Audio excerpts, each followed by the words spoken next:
Hoy lunes de catedráticos estamos hablando sobre la importancia de cuidados paliativos y el correcto abordaje psicoterapéutico de la enfermedad oncológica. Nos acompañan en el panel el doctor Miguel Monanzi, quien es presidente de la Sociedad Dominicana de Oncología, también la doctora Betania Martínez del Villar, presidenta de la Asociación Dominicana del Dolor y Cuidados Paliativos, y la licenciada Nilesis Bernard, psicóloga clínica con especialidad en psico-oncología.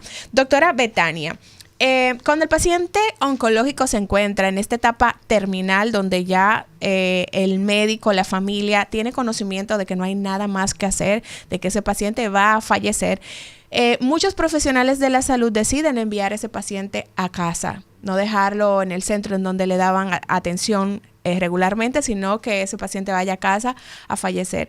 Desde el punto de vista del cuidado paliativo, ¿cuál es su opinión con relación a esta medida y cómo debe manejarse el dolor de ese paciente que va a casa, que está a punto de fallecer, pero que sigue sintiendo dolor?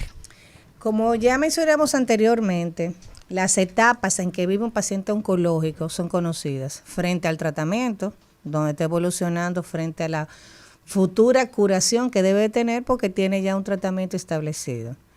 El paciente que ya tiene invalidez para recibir porque no ha reaccionado, porque definitivamente ya no tiene más chance frente a la parte curativa, pues ya es lo que se llama un paciente terminal.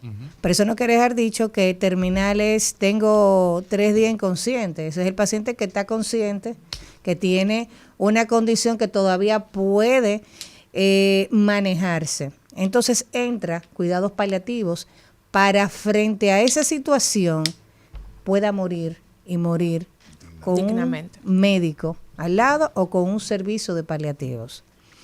Es inhumano que continuemos con esa práctica en República Dominicana, que se mande el paciente porque ya no tengo más nada que hacer a morirte para tu casa, para que tu familia, para que el personal que desconoce cómo manejarlo frente a lo que va a acontecer, esa misma depresión, esa misma sintomatología que puede presentar, lo de la desnutrición, la astenia, el dolor y sobre todo la ansiedad que genera a las personas que están cerca. El cuidado. Aquí hay dolor, aquí hay ansiedad, hay miedo, hay depresión, ¿verdad? Y hay todo un ambiente. Puede haber náusea, puede haber vómito, puede aparecer cualquier sintomatología que hay que poner. El tema de la desnutrición. La misma desnutrición. O sea, un paciente que está vomitando, un paciente que se deshidrata severamente. Eso es correcto. En el escenario de la casa, ¿cómo entra el paliativista? ¿Cómo se enfoca el cuidado de ese paciente terminal, doctora Betania Martínez? Existen 2 maneras. La primera se llama visita domiciliaria. Entonces se traslada entonces. Claro. Y la segunda se llama hospitalización domiciliaria, que no es lo mismo. A ver, ¿qué es una cosa y qué es otra? Es simple. Es el paciente que requieren de una visita de un médico que vaya a ver qué es lo que está pasando. Y el paciente, el médico va, visita y hace un levantamiento. Y evalúa la situación que hay. Entonces tú puedes, como paliativista, hacer una planificación de lo que puede llevar ese paciente que ya está en un final de vida. Entonces ahí comienza la hospitalización domiciliaria, donde tú le das el recurso que puede llevar en la casa. Betania, en este caso ya, estamos en los finales, el dolor, ¿qué significa? ¿Un síntoma, una enfermedad o un síndrome? ¿Y qué implicancia tiene eso? Las 2 cosas. Primero porque tú tienes un comportamiento de células anormales en tu cuerpo que pueden estar comprimiendo otras localidades cerca. Y eso comprime y produce dolor. Entonces en ese caso es un síntoma. Ahí ese es un síntoma. El dolor de por sí crónico, como se llama, al dolor oncológico, dentro de la clasificación es el dolor crónico por una enfermedad oncológica. El tratamiento debe de ser basado en lo que el médico especialista encuentra en el momento actual. Eso que les ha dicho que tú lo puedes tratar farmacológicamente, que debe de resumir en un 75-80% la disminución de la intensidad de esa percepción. Cuando tú no logras en diferentes tipos de dolores que puede tener el paciente oncológico Dentro de los más difíciles de tratarse, el visceral y el dolor de huesos. ¿Cuál es el dolor visceral, Betania? El que tú tienes dentro de tu estómago, dentro de las vísceras, el colon, el abdomen, para que la audiencia no se entienda. Estómago. La barriga. La barriga. Todo lo que está ahí adentro, a veces se hace un poquito incómodo manejarlo. Y entonces hay técnicas que el médico especialista, tanto en manejo del dolor o el paliativista, hace la referencia. ¿Dónde llega el paliativista? Hasta el manejo farmacológico. ¿Dónde llega el especialista en manejo del dolor? A las técnicas intervencionistas. Entonces, clínica del dolor, Monancy. ¿Qué es clínica del dolor? Lo utilizamos sobre todo en esto que buscamos que las personas conozcan que vivir con dolor ya no es una condena. Antes, dolor de espalda, mire, acostúmbrese a vivir con ese dolor. Ya hoy día no es esa la respuesta moderna y el país ya ha dado pasos. ¿Qué es clínica del dolor? ¿Qué incluye? Realmente a mí no me gusta ese término. No. A mí no me gusta ese término. Pero existe. O sea, existe. Sí. Pero a mí en lo particular no me gusta. No te gusta. Porque de entrada el paciente cuando escucha clínica del dolor, porque se forma la idea de que ahí... cuando la gente piensa, no, porque cuando te duele es que te está muriendo. Y eso es falso. No, hay pacientes que tienen una expectativa de curación de entrada, una etapa clínica temprana, como bien decía la doctora, y no tiene que ser dolor. Entonces me gusta más el término medicina paliativa, como es que se llama la especialidad. Claro, dentro de la medicina paliativa está la parte del dolor, que tiene una parte que lo controla. Yo quiero hacer un breve comentario con relación a lo que la doctora decía. Claro. La doctora mencionaba algo muy importante con relación a lo que tiene que ver con el paciente ya va para la casa. Pero ahí entra, vuelvo y reitero, lo que necesitamos. Por ejemplo, si el paciente no sabe qué tiene, tú estás atado de mano y pie. Porque el paciente necesita saber qué tiene. Porque fíjese, si usted a esa señora no le dice qué tiene, y usted le dice, no, usted no tiene nada, mamá. Y entonces dice, ¿por qué yo tengo que ir para el médico? ¿Y por qué me tengo que tomar medicamento? No tengo nada. Ahora bien, cuando el paciente sabe lo que tiene, él puede decir lo siguiente. Yo soy un abanderado. A mis pacientes yo le pregunto de todo, derecho, al revés, como quiera, porque yo he aprendido de muchas cosas de los pacientes en el día a día. ¿Qué le pregunto? Le pregunto qué es lo que él quiere. Cuando ya el paciente no tenemos quizá opción terapéutica al momento, le pregunto, ¿qué tú quieres? Hay pacientes que a veces quieren irse para su casa. Él te lo dice. Yo estoy cansado, doctor. Yo me quiero ir para mi casa. Pero no, la hija no quiere.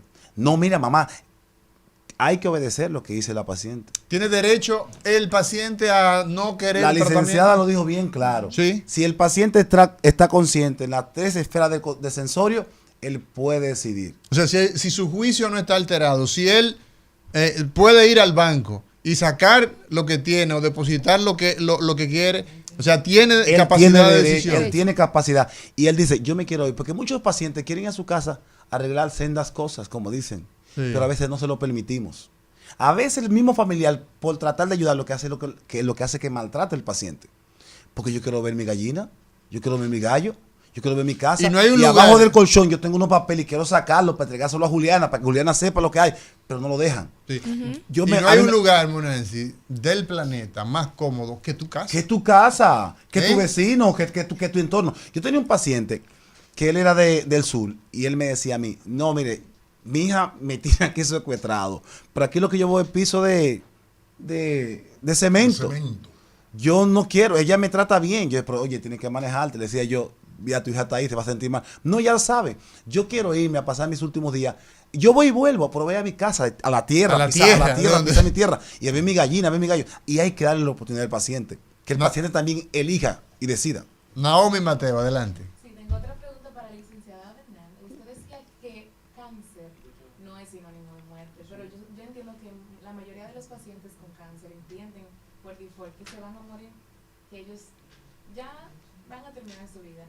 ¿Qué efectividad o qué fin tiene la terapia psicoterapéutica en estos pacientes? ¿Cuál es el porcentaje de efectividad que tiene la misma ante estos pacientes? Bueno, mira, el abordaje psicoterapéutico en pacientes de cáncer tiene una efectividad hasta de un 90%. Desde que el paciente recibe el diagnóstico, necesita ese acompañamiento desde ese primer día, porque le va a brindar las herramientas y el soporte que necesita para vivir el día a día, porque va a manejar ansiedad, va a manejar estrés, va a manejar angustia, depresión, preocupación. Entonces, desde este primer momento estamos a tu lado. Vamos a vivir el día a día, viviendo con lo que trae el día a día. Te vamos a brindar las herramientas necesarias para manejar esas crisis de ansiedad cuando te lleguen. Hay que dejar que las emociones afloren, porque si yo las reprimo, me enfermo mucho más.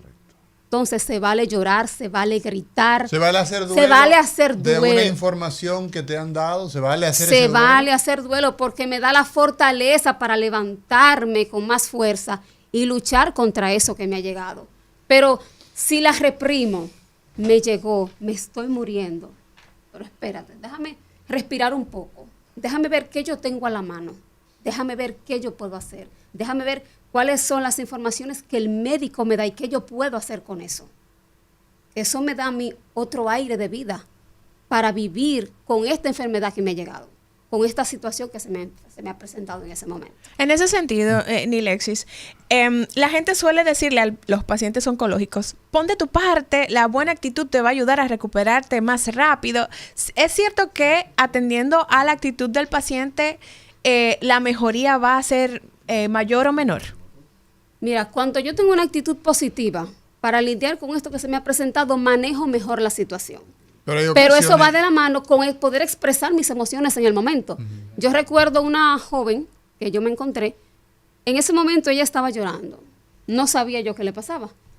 Pero me le acerco, comienzo a conversar con ella, ella me deja saber que la situación que está viviendo en ese momento, y luego de la conversación que tuvimos, pues ella se fue muy tranquila a su casa, y luego me la encontré bellísima, hermosa, me dijo gracias por esa conversación que tuvimos, por ese encuentro, porque me dio la fuerza para yo luchar, para yo ver que esto no es el fin de mi vida, que hay muchas cosas todavía que yo puedo hacer. Esta pregunta va tanto para Nilexis como para Betania. En otros países está permitido y se acostumbra acompañar al paciente en su decisión final. Me quiero morir. ¿Ustedes están de acuerdo con eso? Antes de continuar con todo lo que ha dicho la licenciada, el control de síntomas que lo hace el paliativista ayuda muchas veces a ayudar al clínico a que el paciente pueda continuar el curso de su tratamiento. Y a que no llegue a esa pregunta. A que no llegue a esa pregunta. Si tú no tienes el exacto control de síntomas, porque el paciente de que ve que perdió 30 libras, desde que el paciente ve que ya tiene vómito, náusea y que tú ves que el paciente entró en dolor, ya entienden que ya. Entonces, si tú haces un buen control de toda esa parte y tú repones a ese paciente adecuadamente, en el tiempo adecuado, que esa es parte de la función del paliativista, el médico oncólogo que está aplicando una terapéutica para poder llevar al paciente a su curación, pues tú tienes un mejor final. Una pregunta. Pero la verdad es que no fue respondido. Entonces, en cuanto a la parte de la decisión de lo que usted está diciéndonos, me quiero morir, vamos a aplicar la eutanasia. Hay países que han tenido esa ley. Nosotros, como principio cristiano, no creemos en la eutanasia. Y es un principio de que nos obliga a decir que el único que tiene la voluntad de decir, me lo llevo hoy, o quiero que vengas conmigo ya hoy, es Dios. O sea, usted no está de acuerdo. Digo, de entrada, como país, como usted bien ha dicho, hablar de ponerle fin a la vida, intervenir en ponerle fin a la vida. Yo recuerdo el caso de un paciente y eso me da mucha gracia porque el hijo me decía, doctor, mire, el viejo yo creo que no va para ningún lado. Tenía un aneurisma, lo embolizamos, tratamos el aneurisma, tenía mucha sangre y tenía mucha hipertensión endocranial y estaba en muy malas condiciones. Y lo típico, esa primera conversación, mire, el 40 y tanto % fallecen con ese sangrado y lo típico, decirle a las personas lo que hay. Yo quiero desconectarlo. Digo yo, no, pero eso no es así, mijo. Y bueno, en la consulta del paciente, porque la historia es que el hombre sobrevivió. Ok. Y llega con el hijo y me dice, doctor, usted no le ha dicho a él lo que le iba a pasar. Digo yo, ¿cómo lo que le iba a pasar? No, que lo querían desconectar. Que lo quería. Digo, no, yo no he hablado de eso. O sea, entonces, realmente la República Dominicana no tiene contemplado eso. Sin embargo, hay países donde, bueno, el último caso de un personaje, periodista cubano norteamericano, Montaner, hizo un escrito y dijo, cuando usted lea esto, ya yo no estaré. Bueno, él recurrió a la eutanasia. En la República Dominicana no es una opción, pero sin embargo hay pacientes que optan por esta, pero ese no es precisamente el tema que nos ocupa en el día de hoy. Sin embargo, es un tema que eventualmente en el paciente oncológico, en el paciente terminal, se acaricia la idea. Pero que este tema se pasa cuando él tiene el control estricto de sus signos y síntomas. Sí, cuando él está en pleno. Si el paciente está en pleno, ahí entra, voy a reiterar. Sí, pero una gente con dolor lo que quiere es parar eso. Sí, pero oiga, ahí entra lo que le estoy diciendo. El paciente en todo momento debe saber qué es lo que tiene. Si el paciente sabe lo que tiene y yo tengo un equipo seteado, hay el equipo mío con el paliativista, hay muchas opciones. Una parte importante, y es bueno que los amigos que estén ahí pendientes, escuchando y viendo, es que sepan lo siguiente. El hecho de que tú tengas cáncer hoy, tú no te vas a morir mañana, ni pasado ni ahorita, te va a morir un momento, un día. Porque hay gente que piensa, tengo que me voy a morir. No te va a morir. Mientras tú te mueres pasan muchas cosas. Entonces, yo lo que creo, que para esto lo importante es conversar con tu oncólogo. Mira, hay un tema, Monancy, que a mí me interesa, y es que ese famoso equipo que de tanto se habla, el famoso equipo multidisciplinar, muchas veces tú encuentras el oncólogo aquí, el psicólogo en casa, ¿sabes? El carajo es una parte del barco, el carajo es una parte del barco, allá en la cúspide, donde al marinero que se portaba mal, lo mandaban para allá arriba, ¿verdad? Si tenía vértigo, ya usted sabe, la pasaba muy mal. Entonces, esa fragmentación, porque eso lo podemos encontrar en el Instituto Oncológico Heriberto Pito, pero ¿cuán frecuente es que ya se disponga de realmente de un equipo en el que tú le puedas decir, mira Betania, te estoy mandando ahora a doña María o a don José? Mira, Nilexi, esta tarde tú tienes espacio porque tengo este caso. ¿Qué posibilidades prácticas existe hoy día? Y es para cualquiera. Bueno, las unidades tanto públicas como privadas están haciendo su esfuerzo, una más que otra. O sea, pero encontramos esa posibilidad. Pero se consigue. Sí. Usted va a algunas unidades públicas, o sea, unidades conocidas, y usted va a encontrar... a mí me consta que el Heriberto Peter lo tiene, pero a nivel privado... Lo consigue, nosotros lo tenemos. Yo trabajo para la Red Oncológica Dominicana Integral y tenemos un equipo... Eso es Rodi. En Rodi. Si no están dentro, lo que necesitamos, pues tenemos un in-house. Ahí tú tienes, por ejemplo, a José Ramírez, ¿ese papá? Cirujano. Papá. Cirujano oncólogo. Tiene ahí a Cunillera está allá también. Un muchacho me llama Monancy. De Igueral. Hay mucha gente ahí valiosa en Rodi. Entonces, Nilexi, ¿qué tú tienes para decir con relación a eso? ¿El paciente te llega temprano, te llega tarde? Betania, lo mismo para ti. Normalmente el paciente llega temprano. ¿Llega temprano? Sí, llega temprano. Inmediatamente el paciente recibe el diagnóstico. Muchas veces está el equipo completo, otras veces está el oncólogo clínico, el paciente y el familiar para brindarle las informaciones. Ya cuando vienen donde nosotros, ya estamos listos ahí para ayudarle en el proceso, para guiarlos en ese camino. Pero normalmente el paciente llega desde el principio. ¿Qué tú dices, Betania? Dos cosas. Sí. ¿Tú te formaste? En la ciudad de Boston. ¿En Boston? Sí, en Boston. Okay.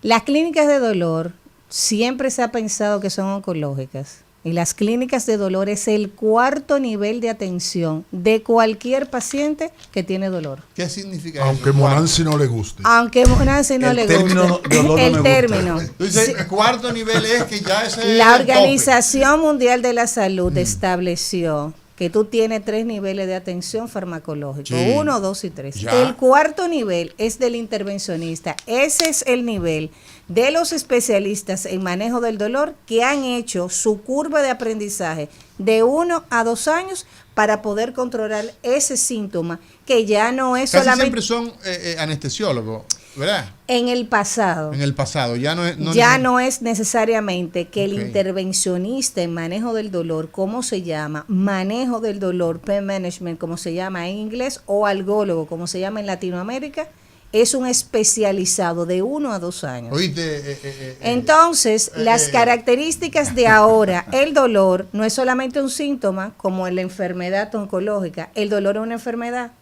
Coge ahí. Y no solamente que es una coge enfermedad, ahí. Por eso pregunté. es una Por eso enfermedad preguntaste, por la clasificación de las enfermedades. El CIE 11, que fue puesto en circulación en el 2019, estableció que ya es una enfermedad. Vamos a ver qué Aunque dice la Monansi gente. diga que no. 809-682-9850, 809-682-9850 y línea internacional 833-380-0062. Buenas, diga usted. Buenos días, doctora Mauri, ¿cómo está usted? Bien. Oiga, doctora Mauri, tengo una inquietud. Es verdad, el INCAR es un hospital que tiene muy buenos profesionales, pero tiene mucha deficiencia. Yo tengo una amiga que vive en un campo remoto de Jarabacoa y tiene 3 meses esperando para que le hagan un estudio y no tienen lo que necesitan para hacérselo, y es una persona que tiene un cáncer bien avanzado. Sí, mira, vamos a escúcheme por acá. Miren, lo primero es que usted tiene ahí la opción. Vaya a la dirección del INCAR, búsquese a Iber Rodríguez. A José, y a José, vaya, busque a José Ramírez, que él habla muchísima vaina por la radio, mi amigo, mi hermano. Que vaya al Peter. Pero usted tiene ahí un hospitalito chiquito que tiene 85 años. Sí. El hospital más importante y más grande, no solamente en material humano, sino en historia, que es el Heriberto Peter. Correcto. Vaya al Heriberto Peter. Búsquese ahí al doctor Monansi. O vaya, búsquese a Cunillera, o busque a la doctora, a la directora. La doctora Vasallo. Tenemos una unidad diagnóstica en la antigua casa del doctor Joaquín Balaguer. Ahí tenemos en la México. En la Máximo Gómez. La Máximo Gómez. Con tecnología de punta. Sí, claro. Con tecnología de punta. Realmente son muchos pacientes, sin ánimo de justificar el otro centro, pero puede ir al Peter. Que ahí sí, o sea, realmente nosotros tenemos ya hoy día muchísimas opciones, pero la historia del cáncer en la República Dominicana se escribe con Liga Dominicana contra el Cáncer, Hospital Instituto Oncológico Heriberto Peter. Bien, me gustaría que Nilexis pudiera hablarnos. Los pacientes oncológicos dominicanos, la mayoría tienen que ir a centros públicos de atención. Y sabemos las deficiencias que tiene la atención en salud en los centros públicos. Ella te va a responder eso después de esta llamada. Buenas, diga usted. Aló. Diga usted, joven. Sí, buenas, con Rudy González, por favor. ¿Perdón? Esto es Cátedra Médica. Rudy González. ¿Y quién es ese? Bien, continuando con la pregunta. Entonces, en estos centros regularmente la atención no suele ser la ideal para el paciente que llega. Hablo de recepcionistas, hablo de seguridad, hablo de parqueadores, que a veces un paciente que llega emocionalmente cargado no recibe esa atención, esa amabilidad, esa empatía que necesita. Pobre. Exacto, que no tienen la opción de ir a un centro privado. Entonces, se maneja también este tipo de personal, se entrena para que sepan cómo tratar al paciente o a ese familiar que llega en busca de ayuda, en busca de atención. Claro que sí, porque el paciente ya trae su propia carga, que es bastante pesada. Al igual el familiar que le está viviendo junto a él. Entonces, a los empleados se les orienta, se les educa en cuanto al manejo y al trato con ese paciente, con ese familiar. entendiendo lo que el paciente trae. Y también se le orienta de que los problemas que pudiéramos tener como empleado, como seres humanos, se dejan en la puerta. O sea, el empleado tiene que estar enfocado, que su deber es brindarle al paciente lo que el paciente anda buscando. Eso se llama humanización en salud. Desde el buen trato, las atenciones. Lo vengo escuchando hace mucho, pero poco aplicado. Sí. Roberto Lafontaine. Por ejemplo, brevemente. A nivel privado, un equipito como ustedes tres, ¿quién lo financia? La atención médica está condicionada por el financiamiento. Claro. Ustedes tres salen costosos a nivel privado, me imagino. Se ven caros, además. Sí, se ven caros. Y empezar, ¿es financiable? No, la seguridad social lo cubre, creo que es lo que tú... No, yo dije a nivel privado. A nivel privado. A nivel privado, la oncología tiene cobertura. ¿Tiene cobertura? Sí. Psicología tiene cobertura. Ahí. Y ahora cuidados paliativos tiene cobertura. ¿Tiene cobertura? Sí, hay 3 administradoras de riesgo de salud. ¿Senasa está entre ellas? Sí. Cuidado paliativo. Estamos hablando. Hay 3 administradoras. Hiciste una pregunta. Lo único es que no sabe. Que yo tengo mi pleito, por cierto. Yo tengo mi pleito con mi hermano Chago Jacín. Pero qué bueno que cuidado paliativo, que CISALRIL haya incluido. Pero tenemos un problema. Sí. No sabemos quiénes son los proveedores. No, espérate. Entonces, usted es la responsable de esa, doctora, porque usted es la presidenta. Por eso mismo. Póngase, mire, coja su lista. Coja su lista y coja para allá, decirle, mire, estos son lo que son, porque el problema del intrusismo aquí es que cualquier a la vela agarra y hace intrusismo, entonces desacredita el servicio. Habilitación ya tiene esa comunicación, lo tiene CISALRIL, todos lo tienen. Sí. Lo que no sabemos quiénes son. Y al Colegio Médico están Dominicano. Involucrados. Sí. Estamos esperando que opinen. Sí, no, pero zambúllalo ahí porque realmente es necesario tener una práctica paliativa, de cuidado paliativo, para que la gente entienda. ¿Por qué? Porque muchos de nosotros, de los que incluso hacemos comunicación, hablamos de estos temas sin conocer, y qué bueno, sobre todo el tenerla a usted en el día de hoy, porque ya conocíamos a Monanzi, de hecho trabajamos en el mismo sitio y a veces tenemos un tema de oncología y lo llamamos, nos opina. Nilexi como psico-oncóloga, pues ni modo. Pero finalmente me interesa que ustedes nos den brevemente una conclusión de lo que para ustedes como profesionales de estos pacientes oncológicos tiene la importancia de integrar este equipo de cuidado paliativo, Monanzi. Bueno, yo entraría diciendo con una frase que la comparto mucho donde quiera que voy, y es decirle a la gente que cáncer es simplemente una palabra y no sentencia de muerte.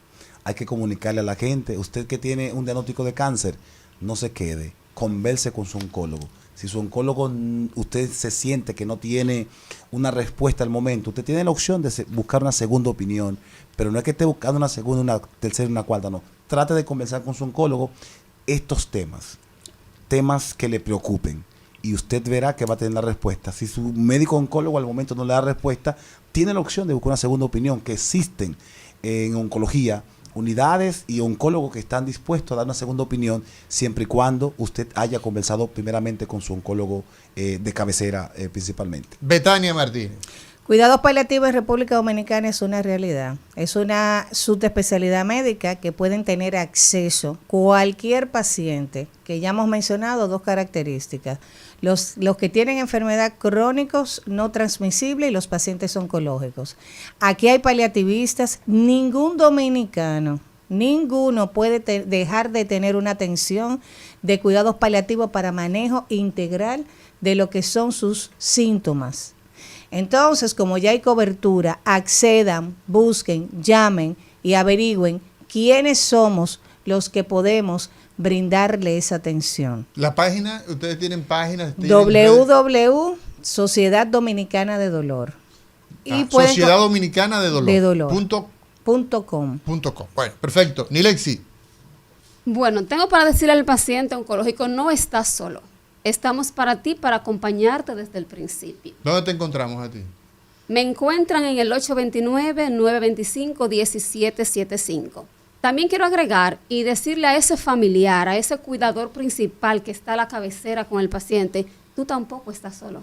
Tenemos para ti las herramientas que necesitas para lidiar con esa angustia, esa preocupación, esa ansiedad que pudieras estar enfrentando por las crisis y el proceso que va haciendo tu paciente. No estás solo, estamos aquí para acompañarte y para darte lo que tú necesitas.